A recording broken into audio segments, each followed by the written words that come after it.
জানি যে ইতালিতে হিন্দু ধর্ম দ্রুত গতিতে বাড়ছে এবং আমাদের এটাও জানা ছিল যে ইতালিতে এক হিন্দু সাধক ইতালিকে সনাতন করতে চাইছে।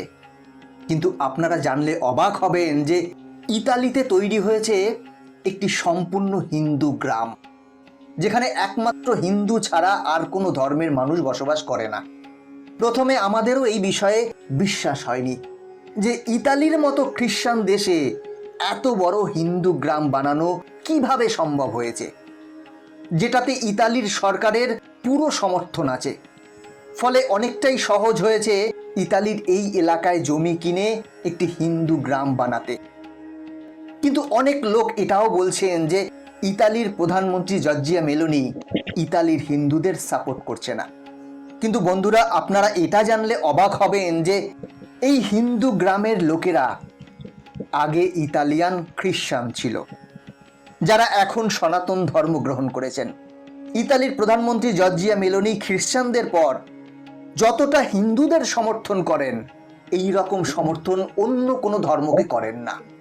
ইসলাম ধর্মের উপর মেলোনি খুবই কট্টর, এতটাই কট্টর যে মুসলিমদের বিরুদ্ধে একের পর ডিসক্রিপশনে সেই ভিডিওর লিংক দিয়ে দেব। কিন্তু আজকে আমি বলবো ইতালিতে হিন্দু গ্রাম কোথায় অবস্থিত, এটা কতটা বড় এবং ইতালিতে হিন্দু গ্রাম কেন বানানো হয়েছে, এখানে হিন্দু জনসংখ্যা কত, ভবিষ্যতে এই গ্রামের মুখ্য উদ্দেশ্য কি, সবশেষে ইতালির সরকার এই গ্রামকে কিভাবে সমর্থন করছে, সমস্তটা জানতে পারবেন আজকের এই ভিডিওতে। কারণ বিস্তারিত আলোচনা করব আজকের এই ভিডিওতে। বন্ধুরা, ইতালির এই হিন্দু গ্রাম মিলান সিটি থেকে প্রায় 54 কিলোমিটার দূরে অবস্থিত। আর ইতালির এই হিন্দু গ্রামের ইতালিয়ান নাম ভিলেজ হরে কৃষ্ণা, মানে হরে কৃষ্ণ ভিলেজ। এখানে এক ইন্টারেস্টিং বিষয় হলো, ইতালির এই হরে কৃষ্ণ গ্রামকে গুগল ম্যাপেও আপনি দেখতে পাবেন, যেটা দেখতে কিছুটা এই রকম। এই গ্রাম অনেকটাই বড়, এখানকার সমস্ত ঘর বাস্তুশাস্ত্র অনুসারে বানানো হয়েছে। এই গ্রামে 100টির বেশি ঘর আছে আর এর জনসংখ্যা 500র বেশি।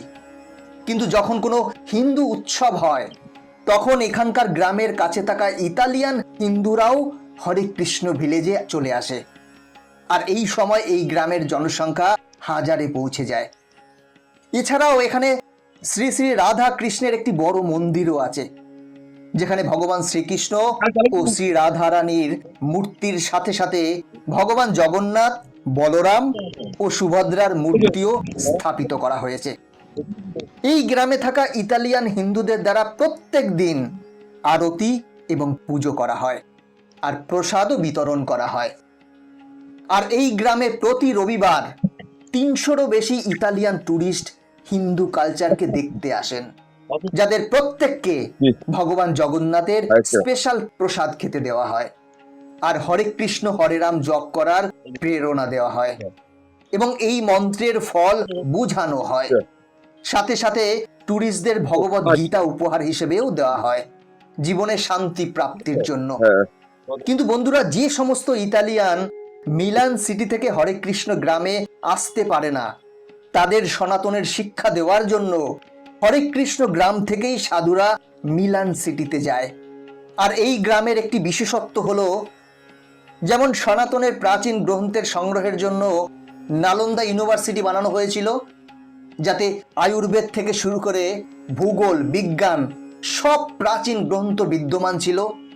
একই রকম ইতালির হরে কৃষ্ণ গ্রামে সনাতনের প্রাচীন গ্রন্থ সংগ্রহের জন্য বিবিটি বানানো হয়েছে, যার পুরো কথা হলো দ্য ভক্তি বেদান্ত বুক ট্রাস্ট, যাতে শ্রীমদ্ গীতা থেকে শুরু করে সনাতনের প্রাচীন সমস্ত গ্রন্থ এখানে সংরক্ষণ করা হয়েছে। এবং এই সমস্ত গ্রন্থ সংস্কৃত থেকে ইংলিশ, ইটালিয়ান, হিন্দি সহ দুনিয়ার 76টি ভাষায় ট্রান্সলেট করা হয়েছে। ফলে যে কোনো ইটালিয়ান যে কোনো বইকে তাদের ভাষায় পড়তে পারে আর সনাতনের অলৌকিক জ্ঞান প্রাপ্ত করতে পারে। আর বন্ধুরা, হরে কৃষ্ণ গ্রামকে পরিচালনা করছেন মধু সবিতা দাস, যাকে এই গ্রামের প্রেসিডেন্টও বলা হয়। আর এর সাথে তিনি এই গ্রামের মন্দিরের প্রধান পূজারী ও মন্দিরের প্রেসিডেন্টও। মধু সবিতা দাসী এই গ্রামের দেখভাল করেন আর খুব সুন্দরভাবে সনাতনের প্রচার করার জন্য বিভিন্ন পরিকল্পনা ইনার দ্বারাই বানানো হয়। আর মধু সবিতা দাসের এই কাজে সাহায্য করেন অনুকাদুন দুবি দাস। এই অনুকাদুন দুবি দাসের নাম ভগবান শ্রীকৃষ্ণের পিতা বাসুদেবের নামে রাখা হয়েছে।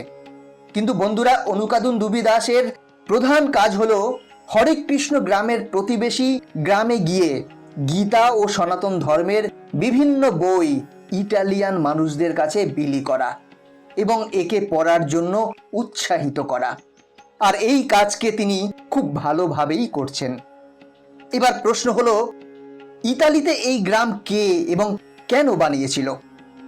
বন্ধুরা, ইতালিতে এই গ্রামটিকে বানানো হয়েছে ইন্টারন্যাশনাল সোসাইটি ফর কৃষ্ণা কনসাসনেসের দ্বারা, মানে ইসকনের দ্বারা। ইতালি সরকারের পারমিশন নিয়ে এবং লিগ্যাল জমি কিনে এই গ্রামকে তৈরি করা হয়েছে, যা কিছু দশক ধরে ইতালিতে সনাতন ধর্মের প্রচার করছে, যার ফলস্বরূপ ইতালিতে হিন্দুদের জনসংখ্যা খুব তাড়াতাড়ি বেড়েছে। আর ইসকন এই গ্রামকে ভবিষ্যতে আরো বড় করতে চাইছে গ্রামের আশপাশের জমি কিনে, যার জন্য এখন থেকেই প্রস্তুতি নিচ্ছে তারা। ইতালিতে ইসকনের বড় সংখ্যায় প্রচার করা হিন্দু অর্গানাইজেশন আছে।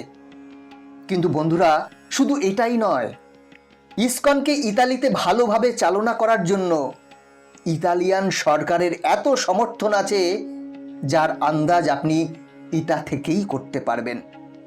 প্রধানমন্ত্রী জর্জিয়া মেলোনির ইতালিতেই পৃথিবীর সব থেকে বড় ভগবত গীতা বানানো হয়েছে। ইতালির মিলান শহরে দুনিয়ার সব থেকে ভারী এই গীতার ওজন 800 কেজি।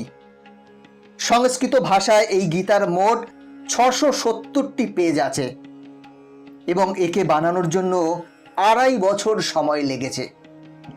বন্ধুরা, অবাক করা বিষয় হলো এর পেজ এতটাই ভারী যে একটি পেজ উল্টানোর জন্য 4 জন লোকের দরকার হয় এবং এর কভারকে সুন্দর করার জন্য সোনা দিয়ে বাঁধানো হয়েছে।